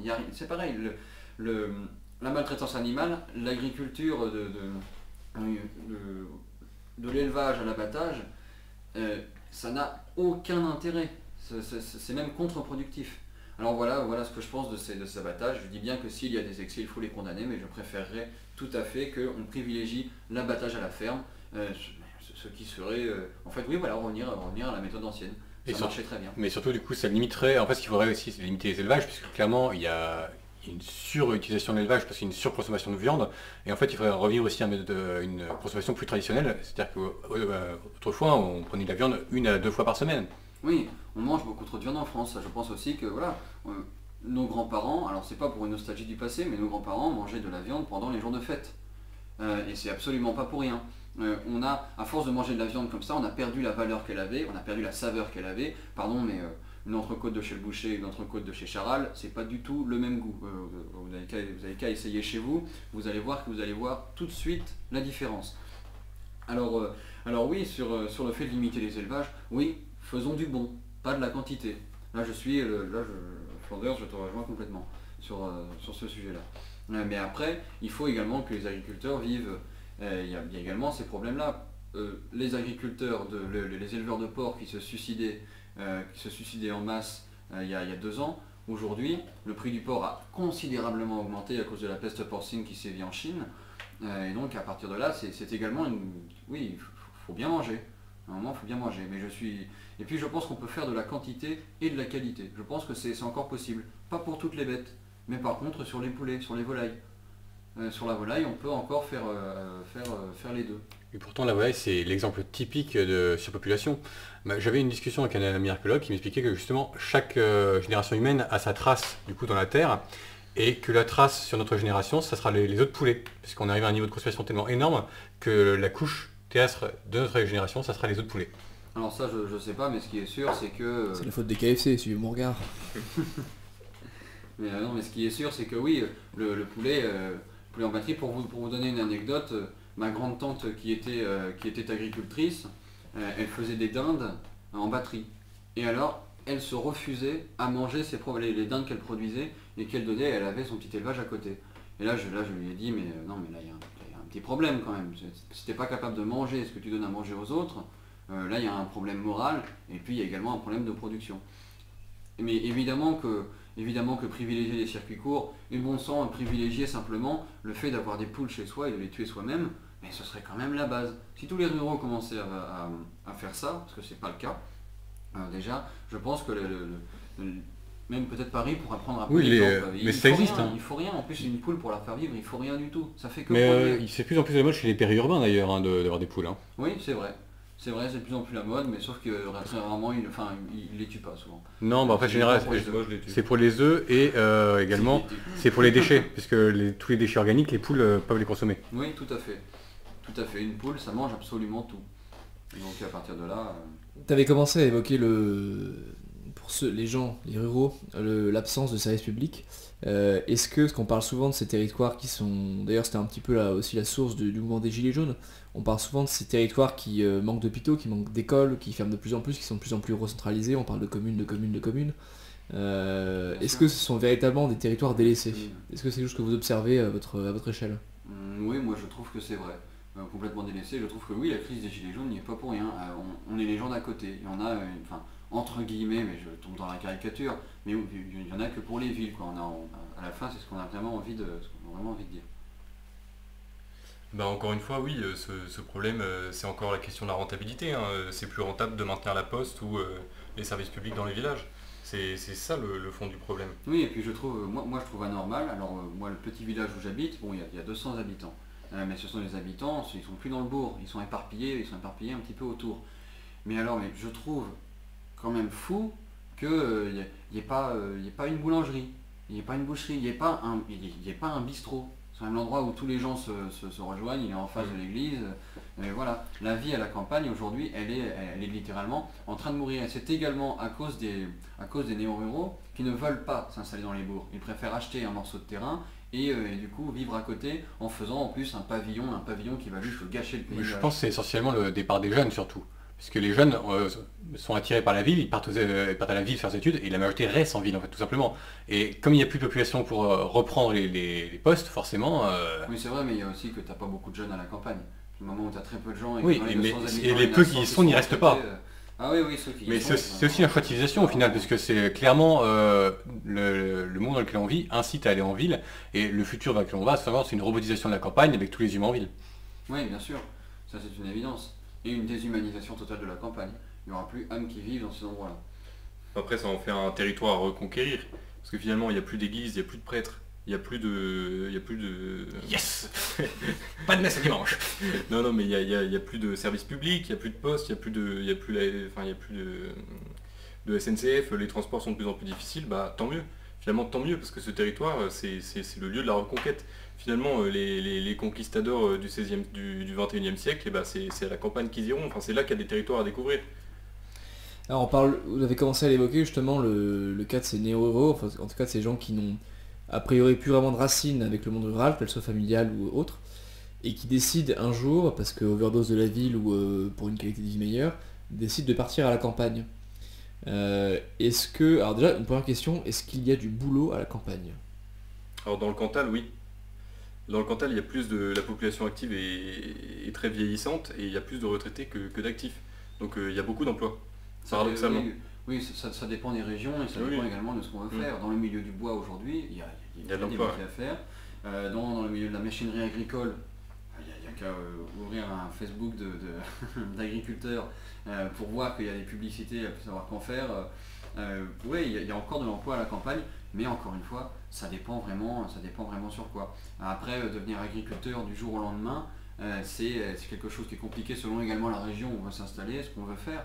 Mais acheter une ferme, acheter des terrains, alors des terrains, du coup les terres sont extrêmement en hausse, genre elles se font entre guillemets rares, on les voit beaucoup, mais entre guillemets elles se font rares. Je rappelle que tous les 7 ans, c'est l'équivalent d'un département qui disparaît en terre agricole en France. Et puis l'accès à la terre est très réglementé et contrôlé. Oui, bien sûr, il y a ça également. Et puis bon, c'est le gars qui débarque, le gars qui débarque et qui veut acheter un bout de terrain, évidemment que les gars du coin qui veulent acheter également ce bout de terrain ne vont pas lui faire de cadeaux. Et il y a aussi le problème du savoir-faire. Il y a le problème du savoir-faire, parce que là on va rebondir sur notre émission travail. Aujourd'hui on n'apprend plus aux jeunes justement les métiers de la campagne, que ce soit artisanat ou l'agriculture, sont des métiers vers lesquels on n'engage pas les jeunes à aller. Aujourd'hui l'objectif c'est tout le monde au bac pour aller tout le monde faire des études supérieures, mais personne n'engage un jeune à aller vers les études agricoles ou vers l'artisanat, ce qui est un tort. Oui, tout à fait, c'est un véritable tort et on est vraiment vers une dévalorisation de ces métiers-là qui sont des métiers qui sont très beaux. Et quand je vois des facs d'économie, etc., où les étudiants n'ont même pas de chaise pour s'asseoir tellement ils sont nombreux, j'ai envie de leur dire, mais vous savez que si vous aviez peut-être un petit peu mieux découvert ces milieux-là, devenir apprenti dans une boucherie, vous auriez appris autant. Alors il y a également une part, disons, marginale, oui, parce que ça reste quand même assez limité, mais ça existe. Des gens qui ont fait leurs études, qui ont un parcours tout à fait classique, et maintenant ils sont dans un bureau à faire le travail d'ingénieur ou de que sais-je. Et puis, au bout d'un an, ces gens-là se lèvent le matin et se disent mais bon sang, mais j'ai pas envie de faire ça, quoi. Je veux mais il y en a de plus en plus. Je me suis agacé pendant 7 ans à faire des études et maintenant je me rends compte que je n'aime pas ce que je fais. Le salaire suit mais ça ne me suffit pas. Et à partir de là, on vient à des gens qui ont une trentaine d'années et qui vont du coup devenir apprentis chez un boucher, qui vont aller travailler dans une poissonnerie. Moi par exemple, j'ai un très bon ami qui voulait devenir notaire, il avait fini son droit et prêt à s'installer, et bien voilà, il s'est concerté avec son épouse et il lui a dit mais non, on ne peut pas faire ça. Et il lui a répondu bah oui, je suis d'accord, on ne peut pas faire ça, on ne s'y voit pas du tout. Alors que c'est ce qu'on voulait faire. Et maintenant ils ont ouvert une poissonnerie. Et maintenant voilà, ils vivent d'une manière où voilà, ils travaillent véritablement de leurs mains, c'est un travail qui leur plaît, c'est également ce sont des métiers où on travaille encore beaucoup et très bien. Donc voilà, ce sont des choses qui existent aussi. Et moi ce que j'ai envie de dire, c'est que plutôt que de pousser tous les jeunes qui ont cette mentalité un petit peu de dire il faut que je fasse mieux que mes parents. Mon père il tenait un kiosque, finalement il n'a pas réussi. Mais le métier de ton père, est-ce que c'est vraiment la galère? Est-ce que le métier de ton père, c'est pas un beau métier? Est-ce qu'il n'y a pas l'ambiance qui va avec? Alors plutôt que d'aller te perdre comme un numéro au milieu de tous ces gens où ça va être la compétition pour avoir un diplôme, est-ce qu'il ne vaut pas mieux se poser un petit peu plus de questions et réfléchir à des métiers qui vont justement te permettre de vivre uniquement avec tes mains? C'est le piège de la société libérale justement qui pensait à tout le monde qu'on peut devenir demain super riche, alors que dans les faits, non. Tout à fait, là-dedans il y a également une question d'argent. Alors déjà cette question d'argent, voilà, il y a des bouchers qui vivent très très bien. Voilà, il y a des bouchers qui sont... voilà, ça dépend de la manière. Mais un artisan qui travaille bien vit bien en général. Mais un artisan qui travaille bien vit bien. Enfin oui, je parle de la boucherie parce que c'est un milieu que je connais bien, mais c'est vrai que quand on est un artisan, et il y a encore du boulot dans l'artisanat en plus, dans les couvreurs, pour faire des bateaux. Mais l'artisanat c'est le plus gros poste, c'est le plus gros c'est le plus gros fournisseur d'emploi de France. Bah oui, mais ça m'étonne pas du tout, il y a encore véritablement du travail, on va pas s'arrêter demain de construire des maisons. Voilà, les maçons ont de beaux jours devant eux. C'est une réalité. Même de conserver les maisons. Alors, je pense qu'il faudrait une revalorisation de ces métiers en disant mais attendez, c'est quand même c'est un beau métier, vous faites ce que Oui, vous parce faites, que partir à la campagne sans avoir les moyens de travailler, c'est débile quelque part. Oui, tout à fait. Encore une fois, c'est des métiers qui sont quand même difficiles par rapport à assureur ou banquier. Hein. Donc, faut pas oublier que banquier, c'est l'un des premiers emplois de France. Hein. Donc finalement, les gens préfèrent la facilité. Quelle misère. Ouais, c'est clair. Et puis, il faut ajouter que les parents aussi sont fiers de leurs enfants. Ils sont fiers de leurs enfants qui quittent la campagne pour aller à la ville et qui ont une situation. Et il y a une espèce de fierté hein, qui est historique. Complètement. Oui. Et puis on a perdu, pour revenir là-dessus, on a perdu cette espèce de filiation familiale. Auparavant, la ferme était toujours reprise par le fils ou les fils. On restait sur son lapin, on cherchait à l'agrandir, à l'améliorer, et on vivait vraiment avec son temps, toujours à faire plus moderne. Le rapport à la terre a changé. Mais Oui. le La logique de transmission a disparu, oui. Ah, le coût de transmission a complètement disparu. Voilà, on ne voit plus de boucherie père et fils. Ça, bon, on en voit très très peu. Et même dans la manière de consommer des gens, ça a complètement changé. Alors, bon, voilà, je suis étudiant, je gagne quand même mal je gagne mal ma vie, je gagne pas ma vie. Et c'est vrai que bah, voilà, la facilité, ça peut être demain, je le disais, de ne pas faire vivre le boucher du coin, mais plutôt d'aller m'acheter un steak de merde, charal et tout. Bah pardon, mais moi je préfère manger de la viande une fois par semaine et qu'elle soit véritablement bonne et que je sache la cuisiner, plutôt que de me faire à moitié plaisir avec un bout de viande qui aura trop de gras, d'une bête qui n'aura pas vécu. Alors du coup, bah, quand on est citadin et qu'on veut s'intégrer un petit peu à la campagne, s'intégrer ou en tout cas venir y travailler, par exemple voilà un étudiant qui a 4 mois de vacances et qui se dit tiens, c'est quand même bête, il y a les vendanges, il y a la moisson, comment est-ce qu'il peut faire pour s'intégrer? Alors j'aimerais juste remettre une chose au clair, c'est que voilà, la question n'est pas de prendre les citadins pour des imbéciles et s'intégrer à la campagne, c'est pas compliqué. Le problème c'est que ce qui se passe aujourd'hui, c'est qu'il y a véritablement deux France. Il y a celle des villes et celle des campagnes. Il y a une véritable frontière aujourd'hui. Alors c'est quelque chose qui se dépasse tout simplement avec un petit peu de bonne volonté. Voilà, il faut accepter, comme je le disais, les cloches des vaches à côté, les coups de feu en période de chasse qu'on entend un petit peu au loin, voilà, tout ce genre de choses. C'est pas un problème. Après, quant à s'intégrer et venir y travailler, ben voilà, moi je conseillerais tout simplement de faire par exemple une annonce sur un groupe Facebook. Présentez-vous poliment en quelques mots et dites simplement voilà, j'ai 4 mois de vacances, apprenez-moi, je vais être déclaré et tout et payer pas grand chose, même je sais pas, faire un contrat bénévolat ou je ne sais pas ce qui peut exister à ce niveau-là, si vous voulez juste être hébergé, mais simplement voilà, on peut encore donner des coups de main. Présentez-vous en quelques mots en disant voilà, est-ce que vous avez besoin d'une aide de camp pour la moisson, c'est ce qui se passe, moi c'est ce que j'ai fait, c'est ce que les amis font tous les ans. Alors après, ils sont à la campagne, c'est du bouche à oreille. Voilà, mettez une annonce. Et je pense qu'en cherchant un peu, j'avoue, je ne me suis pas renseigné sur ce sujet, mais en cherchant un peu, doit y avoir sans doute un site de candidature sur lequel il y a moyen de dire voilà, je cherche du boulot pour les vacances, j'aimerais que ce soit dans un milieu rural, j'aimerais que ce soit pour quelque chose qui ait un rapport avec la terre. Je pense qu'il y a tout à fait moyen de faire ça et je pense qu'il y a de la demande. Alors tout bêtement, en effet, il y a beaucoup de demandes. Pour l'avoir fait un petit peu pour des étés où j'étais inoccupé, vous allez sur indeed.fr ou .com, je ne sais plus. Vous avez énormément d'offres d'emploi et vous tapez, si vous ne savez pas exactement ce que vous voulez faire, si vous voulez travailler, je ne sais pas, moi c'est ce que je cherchais, dans des marais salants, donc vous avez ces zones-là où dans le milieu forestier, dans le milieu du maraîchage, agricole, élevage que vous ne savez pas, vous tapez simplement le nom d'un petit bled où vous penseriez aller travailler, et sur ce site Indeed, et là vous allez voir toutes les offres d'emploi qui vont tomber. Et ce sera que des trucs de ce monde rural. Et à partir de là, vous avez qu'à piocher, et quand vous lisez un peu les annonces, moi ce qui m'avait frappé en effet, c'est que même pour des CDI, et d'ailleurs correctement payés, sans compter que là-bas la vie est bien moins chère, vous avez comme simple annonce, pas de compétences demandées, ou très peu, et simple condition qui n'a pas peur de travailler dur. Et si vous avez juste envie de travailler et que vous êtes prêt à avoir un peu de peine, vous allez trouver, il n'y aura pas de problème. Non, parfois oui, les métiers à la campagne sont vraiment très durs par contre. Je prends un exemple, si jamais vous passez 4, alors ce ne sera pas 4 mois, mais si vous passez du coup, pour le travail de vacances, vous allez par exemple trier des poulets, voilà, c'est tout bête, mais croyez-moi que ce sont des métiers qui sont très très très difficiles. C'est rester penché toute la journée, c'est porter des caisses très lourdes. Donc c'est... Non, il y a vraiment des métiers durs, mais il y a un moment, voilà, quoi, il faut aussi savoir ce qu'on veut. Il y a bien des gens qui le font, qui n'en sont pas morts. Voilà, faut... Bon, de toute façon, il y a aussi les métiers les plus durs quelque part ont tendance à disparaître face à l'automatisation. Et aussi parce que certaines cultures tout simplement ont disparu. Par exemple, le tabac, aujourd'hui, il n'y en a plus en France. Et c'était un des métiers les plus durs. La récolte de tabac, il faut arracher le pied entier à la main. Donc bon, après, ces genres de métiers ont tendance à disparaître. Oui, c'est vrai, mais il y a quand même un petit retour actuellement. Alors j'ai parlé des percherons dans les vignes, mais il y a également le débardage. On remarque aujourd'hui qu'il y a beaucoup de propriétaires forestiers qui disent, voilà, les grosses machines qui passent, elles tassent énormément la terre. Derrière, finalement, il y a peu de choses qui restent. Alors c'est un gain de temps. Est-ce que tu peux expliquer un peu ce qu'est le débardage? Alors, le débardage, du coup, c'est la manière de couper, de transporter du bois,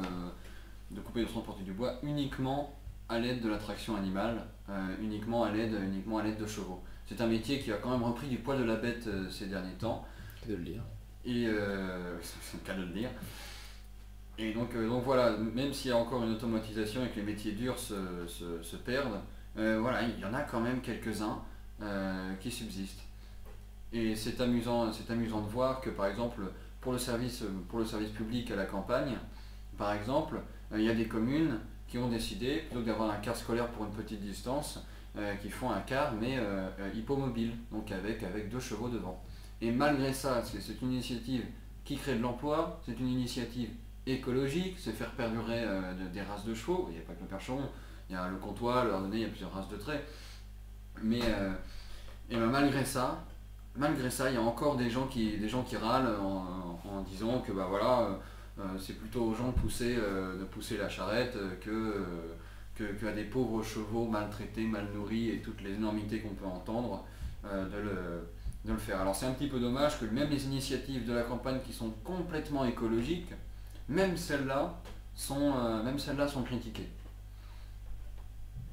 Oui, puis après, bon, le gros problème de la campagne, je pense surtout, c'est le problème de connaître, puisqu'on est une majorité de citadins en France, et dans le monde occidental en général, et les gens ne connaissent plus tout simplement. Donc ce qu'il faudrait en fait, c'est renouer un lien, donc réapprendre tout simplement. Alors, il y a des moyens d'y accéder en ville, de façon à ces connaissances. Bon, après, par exemple, moi je pensais à YouTube, mais après c'est plus des permaculteurs qui font ça. Qui font des initiations à la permaculture. Je peux citer par exemple la chaîne Ma Ferme Autonome, qui est une excellente chaîne je trouve, parce qu'on apprend énormément de choses et qui est assez réaliste, assez concret, sans non plus totalement se leurrer sur les limites de son modèle. Et sinon il y a des pratiques qu'on peut avoir, par exemple une activité qui est devenue très à la mode, c'est le woofing. Alors le woofing c'est quoi? C'est tout simplement travail contre hébergement à la campagne. C'est-à-dire qu'on va pendant une semaine dans un bled, on est hébergé dans une ferme et en échange on fait le travail agricole. Oui, mais ça c'est une bonne chose de dire ça. Si vous voulez vous renseigner sur la campagne, en effet, c'est tout bête, mais sur YouTube, il y a diverses chaînes. Par exemple, je ne me rappelle plus comment ça s'appelle, mais vous allez retrouver très facilement en tapant voilà, l'élevage laitier aujourd'hui, explication élevage, je sais pas quoi. Il y a un jeune agriculteur qui a repris la ferme familiale, qui a une 60aine de vaches, qui fait du lait, et alors qui fait diverses vidéos qui expliquent le fonctionnement d'une ferme. Et du coup, c'est d'abord une réponse aux militants antispécistes et aux énormités qu'ils sortent sur l'élevage. Un militant antispéciste qui vous parle d'élevage, très clairement, voilà, vous pouvez d'ores et déjà arrêter de l'écouter, c'est ridicule. Leurs arguments sont ridicules. Et donc du coup, si vous voulez vous renseigner sur les pratiques agricoles, aujourd'hui, c'est quand même très facile. Après, rien ne vaut le fait de les pratiquer, et si ça vous intéresse, voilà la joie d'en faire un métier. Vous nous parlez beaucoup des métiers manuels qu'il y a évidemment à faire dans le milieu rural. Est-ce qu'il y a également des métiers un peu plus tertiaires? Est-ce qu'un comptable qui a une formation de comptable, un juriste, etc., peut, avec son savoir-faire, aller dans le milieu rural? Est-ce qu'il sera utile? Est-ce qu'il y a un besoin à ce niveau-là également? Les notaires, vu le nombre de retraités à la campagne, oui. Et puis les comptables dans les exploitations agricoles, c'est important. Aujourd'hui, face à l'agrandissement des exploitations, les problématiques de gestion sont de plus en plus importantes et ils sont de plus en plus obligés de faire appel à des professionnels de la comptabilité. Oui, donc, même des métiers comme médecin. Des médecins à la campagne, ça c'est également une chose sur laquelle on est très très mal desservi. Aujourd'hui, les médecins des campagnes, c'est en majorité des gens qui viennent d'ailleurs. C'est des gens qui sont obligés par l'État en arrivant en France de s'installer pour une période donnée dans tel petit village, là où plus aucun Français, plus aucun médecin français ne veut s'installer. Moi, oui, je suis allé à l'hôpital à Paris. Voilà, et à un moment, il y avait vraiment que des gens d'origine française qui étaient là. Alors qu'à la campagne, dans les hôpitaux par chez moi, ce sont des gens Des qui ont Mohamed, fait... oui, ce sont pour beaucoup des Africains. Alors Oui. ils font du très bon travail au demeurant, c'est pas pour critiquer leur qualité de travail, ils sont bons chirurgiens. Mais par contre, c'est vrai que voilà, on en voit, on est tellement en demande que le gars qui veut aller en France, on lui dit attendez, allez donc d'abord à la campagne, on a besoin de Ça, c'est aussi le problème du numerus clausus, où est-ce qu'on limite volontairement le nombre de médecins, qui est débile, parce que s'il y a la compétence pour passer les examens, je ne sais pas pourquoi on limite le nombre de médecins, c'est idiot. C'est une tradition française qui, pour le coup, devrait être abolie. Oui, Il ne faut pas baisser la qualité, quoi. Non, mais justement, mais si tu maintiens la qualité aux examens, t'as pas besoin d'un numerus clausus. Et c'est pour ça qu'on a beaucoup d'étudiants français qui sont obligés de partir en Belgique, en Roumanie, etc. pour passer ce cap-là. Bien sûr. Est-ce que vous auriez des conseils, alors plus au niveau du savoir-être et du savoir-vivre, est-ce que vous auriez des conseils à donner à des néo-ruraux qui souhaiteraient s'implanter véritablement et honnêtement à la campagne? Alors d'abord, Quelles c'est difficultés ils vont pas non plus rencontrer tous les et, euros qui agacent les gens. Mais c'est vrai que par contre, la partie qui va porter plainte, comme on l'a vu par exemple, Pour le bruit du coq ou... oui, pour le bruit ou du bruit coq, pour l'odeur. les cloches qui sonnent, Ou pour l'odeur l'odeur, des on l'a vu vaches, oui. récemment. Je rappelle qu'un agriculteur a pris 8 000 € d'amende parce que ces vaches, apparemment sentaient un petit peu. Quand on vient à la campagne, on est à la campagne. Les cloches des vaches, elles sont là, et elles vont y rester. Alors, donner des conseils, c'est très simple, faites-vous aimer, rencontrez votre voisin, c'est beaucoup plus facile qu'en ville. En ville, on est tous dans des cages à lapins. Plus là, ils sont tous sur les ronds-points, c'est plus facile. Hein. Il faut fréquenter le PMU du village aussi, c'est important. Oui, voilà, mais il faut fréquenter les gens, l'endroit où Les les lieux de gens vie, vont, tout simplement. Oui, voilà, faut fréquenter les lieux de vie. Et là-dessus, les gilets jaunes, c'est vrai que ça, c'est quelque chose qui m'avait complètement étonné, c'est que ça avait fait un petit peu revivre cette entraide de la campagne. Qui est en train de disparaître un petit peu. Ah oui, oui. Oui, mais en fait, ça a arraché les gens de la télé pour les mettre avec leurs voisins. Tout à fait.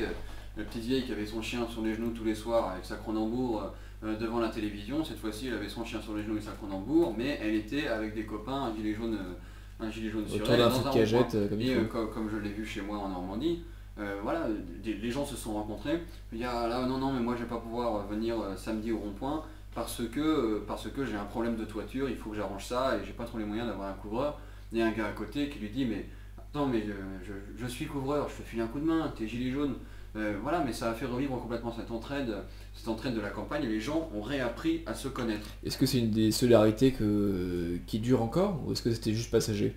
Non, je pense que ça dure encore, il y a des vrais liens qui se sont faits par rapport aux gilets jaunes et ça tient encore quand même le coup. Si les différents mouvements se dissolvent un petit peu pour des questions, disons, d'être humain, la majorité du mouvement, en tout cas à la campagne, parce que c'était la majorité du mouvement, mais les gens, oui, les gens gardent quand même contact. Et je pense que ça, alors déjà les gilets jaunes, je pense que ce n'est pas terminé, mais ça... Oui, je pense que ça va vraiment porter du fruit. Ça, j'ai été très étonné de ce résultat-là, qui est en fait évident. Très bien. On approche un peu de la fin de l'émission. Est-ce que vous auriez des recommandations, parce qu'on a beaucoup parlé de produits à consommer, etc. Est-ce que vous auriez des conseils à donner à nos auditeurs sur comment choisir leurs produits, comment trouver des produits qui soient bien produits, qui soient locaux, qui soient traditionnels? Bah déjà, faut commencer par acheter au plus près de chez soi. Franprix, ça compte? Vival. Non, oui. Et puis en France, comme je le disais, on a encore vraiment des produits de qualité. Et pour aller les chercher, alors je reviens encore sur la boucherie, mais voilà, vous voulez de la bonne viande, le boucher du coin en vend. Et souvent, c'est pas si cher, en plus. Et souvent c'est pas si cher. On s'imagine que tous les steaks sont forcément à 10 €. Mais il y a moyen de manger des choses très bonnes en boucherie sans que ça coûte un bras. Surtout qu'à la campagne, la viande est beaucoup moins chère qu'en ville. Hein. Oui, et puis bon, oui, et puis les maraîchers, il faut faire vivre tous ces circuits courts-là. Et puis on parlait des pense pièces qu'on de y boucher, revient, justement. On parlait justement des pièces de boucher qu'on ne trouve qu'en France. Ben, les abats, par exemple, ça coûte rien du tout. Et on n'en trouve pas en grande surface. Par contre, chez le boucher, vous les aurez et ça coûte vraiment rien. Oui, complètement. C'est vraiment des modes de consommation qu'il faut reprendre en fait parce que non seulement ils sont rentables mais en plus c'est excellent. Mais en plus c'est délicieux. Enfin, c'est vraiment dommage, de manger de la merde sous prétexte qu'on n'a pas les moyens. Donc ça c'est un petit peu dommage. Alors oui, tous les circuits courts, ça c'est extrêmement important. Donc j'ai parlé du maraîcher. Oui, mais j'ai si parlé vous êtes du en ville, boucher, vous avez les AMAP.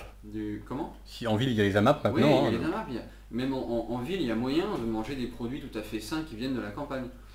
Et donc, c'est dommage. Et puis j'ai envie de dire, mais est-ce que vous êtes sûr que vous n'avez pas un petit bout de terrain chez vous, dans votre petit jardin ou je sais pas quoi, pour cultiver? Bah, vous apprenez des choses, vous êtes content de manger ce que vous avez produit. Comme je disais, les poules, ça demande pas d'espace, enfin ça demande peu d'espace, ça mange tout, ça ne coûte rien, ça fait que produire. Il y a les lapins aussi. Les lapins. Donc non, il y a tout à fait moyen de manger sainement, de manger local aujourd'hui. Et même plus qu'avant, je trouve. Du coup, Croquant, est-ce que tu aurais un dernier mot à me donner? Bah, pour finir, moi j'encourage les gens à s'installer à la campagne, hein, à fuir les villes et à recréer des systèmes de base, hein, parce que ça fait 20 ans qu'on essaye de conquérir, enfin de changer ce système par le haut. On voit bien que nos parents n'ont pas réussi. Donc maintenant c'est à nous d'agir et de se relancer dans cette conquête, dans ce combat, qui est le combat de toute une vie, en installant nos familles à la campagne et en ne permettant pas à nos enfants de voir des transgenres dans la rue ou n'importe quelle autre saloperie comme ça. Car la Terre, elle, ne ment pas. Flanders, un petit mot? Je pense qu'il faut admettre le fait que oui, le combat est local, mais c'est un combat qui est également total. On est face à un tout. L'écologie, ça va être intégral. C'est une logique intégrale, c'est une logique de vie. Et donc il faut admettre que nous-mêmes, le premier travail en fait en matière d'écologie, en matière de ruralité, c'est sur nous. Parce que rien que pour y retourner, il faut se changer soi-même. Et tout simplement accepter le fait que nous sommes tous des bourgeois et que le combat commence sur soi. Cher Jeannot. Un dernier mot simplement sur l'écologie. Un dernier mot simplement sur l'écologie. Voilà, l'écologie à la campagne, elle se vit au quotidien. Et je trouve dommage déjà les diverses leçons de morale qui sont faites, que ce soit agriculteurs, chasseurs, pêcheurs, forestiers, de tous ces métiers, de toutes ces passions. Et voilà, je trouve dommage de prendre des leçons de morale par des gens qui n'ont aucune notion de ce que nous vivons. Voilà, donc notre écologie, nous, on la vit au quotidien. Et personnellement, je n'ai jamais attendu un militant écologiste pour nettoyer moi-même la rivière qui passe chez moi lorsqu'il y a des plastiques dedans, etc. Que les Parisiens nous laissent après avoir pris leur pique-nique. Très bien, chers camarades, je vous remercie pour cette excellente émission et j'encourage nos auditeurs à donc mieux cibler leur consommation, comme on l'a dit, à acheter local et s'ils le souhaitent, retourner à la campagne, bien préparer ce retour-là, à bien se renseigner sur l'endroit où ils veulent aller et à bien s'y intégrer, bouffer des pieds de cochon. Et si vous écoutez cette émission, c'est que vous êtes de la résistance.